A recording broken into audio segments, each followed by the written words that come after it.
Frankie's in the history books of the Summit League as one of the rare guys that made over 200 free throws, and he's a great free throw shooter. I'm excited to see he needs help around him, like spacing, what that does for his game. But I think in his role, I mean, he's a 4. He's got to work on his defense. He's gotten stronger from his sophomore to his junior year in the upper body, which has helped him get to the basket and do some of the things he wanted to do. But he's got a good-looking jump shot. I think it'll translate well to the next level. I just don't know what his role will be. Like, his role was defined at Omaha. Yeah. He was a scorer. The ball was going to be in his hand in nearly every single possession.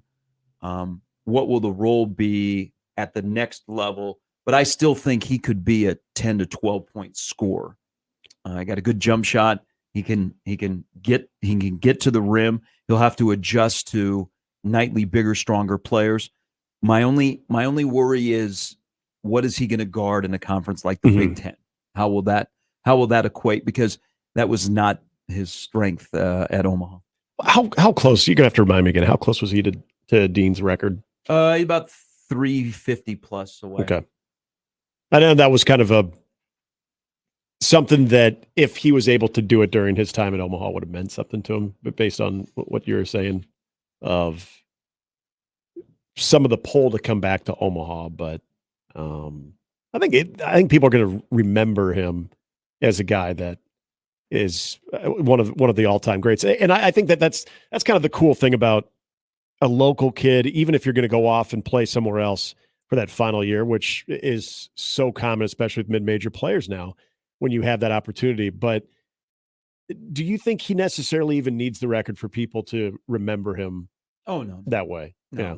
And I think he's probably at peace with that. So his freshman year he had a nice year, but he was slight, and that team wasn't very good. And then last year, he was way too cocky, and he was at the top of everybody's scouting report. And his sophomore year wasn't very good. But I'll tip my cap to him, man. And he's a worker. He is in the gym all the time. He got after it between his sophomore and junior year to get bigger, stronger, faster, and work on his game. Because he put himself out there, and he did it again before last season, and he backed it up. He's a must-watch guy. So there are others that will be coming. I imagine St. John's will be a school that will have a great interest in him. But he'll use his best friend Chucky Hepburn as a resource. And possibly, just curious if possibly a teammate. I'm just curious if Frankie goes by himself. And strike me as a guy that will go out on his own, would like to do it with somebody else. Yeah. Could you have a threesome of T-Birds together? William Kyle III, Frankie Fiddler, and Chucky Hepburn? Would they all reside in the Big Ten? I don't know. They all used to reside right there off of Highway 75. All right, 8:32. Brian Christopherson coming up at the top of the hour. When we come back, let's dive into some Nebraska, Texas A&M, some Creighton, Akron talk as we get ready for the tournament, which is coming to town as well. Get ready. That you want to go to games. You want to see Morehead State, Illinois? The morning session. School field trips? That should be take your kid to the game day. They got all the kids. Now at night, yes. At night you got no chance because those tickets are gobbled up by Iowa State, South Dakota State, and Drake fans. Those kids. But the morning session, I am just guessing that the Duquesne and BYU State, they're not traveling in bunches. Little baby shark. I wonder how many Illinois fans will be here. I am curious about that as well. I mean, that's not a bad trip. We've all made that trip to Champaign. Or to the state of Illinois. Yes, I have. I don't know of any Illinois fans in Nebraska. I've never met them. I know one. Yeah? Yeah. Was that the kid that was on the broadcast that had the Illinois? No. The Nebernoin? Yes, no, not him. A guy that actually works in radio that went to Illinois. Okay. So that's the only one I know. Does he profess to be a fan? Yes, he does. Okay. Yeah. So he'll be there. We got one. With a lot of Omaha youth. I think you have to be there. If you are an alum and you live in this area and they're NCAA tournament and your team is coming here, I would hope so. Which has got a good shot to make it to the second weekend. Yes, they do. Oh, I'm hanging outside of the Hilton waiting for Brad Underwood to show up. Yeah. I was going to go see my alma mater here, but they're not going to be here. Instead, I'll be in bed before they play. Little tip, because I've been told this. For all the single ladies or married ones, I mean, I don't want to differentiate. the NCAA men's basketball tournament, there's more activity from the athletes on Tinder than there is when the College World Series is in town. Oh, Yeah. There'll be some Like when- pipe being laid. Hey, Okay. like when KU was here last time. Yeah. We had somebody that used to work here that was on Tinder, and she asked me about a certain player, and I said he's going to the NBA. I'd get on him quickly. Was it a KU player? Yes, it was a KU player. They were staying at the Marriott. So was this during the region? This was during the Sweet 16 Elite Eight? Yeah. So think who went to the NBA.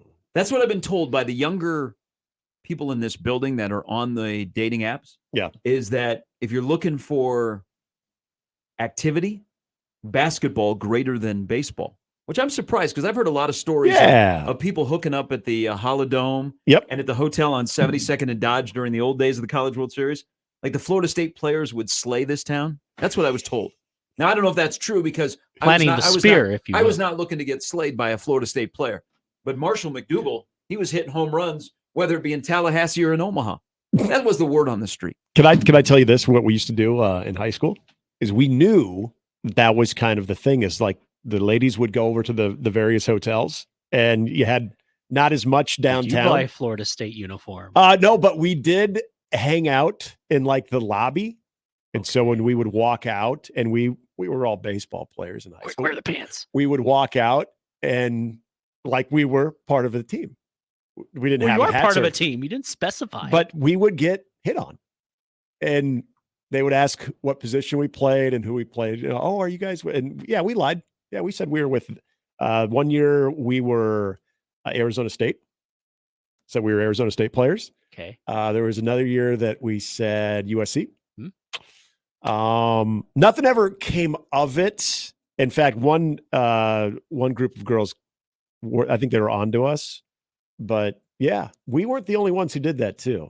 As All the high school teams in Omaha yeah, were in the as lobby. immature, perverted, horny guys, if we knew where some of the teams were staying, yeah, we weren't being groupies or anything. We knew, hey, if we walk out of the hotel and we sort of look the part, we might get mistaken as a baseball player. We might have our social agenda taken care of for So the night. did some of your high school peers show up? So at least if the college ladies don't work out, you have your That- friends. You know, it's funny. We never had any of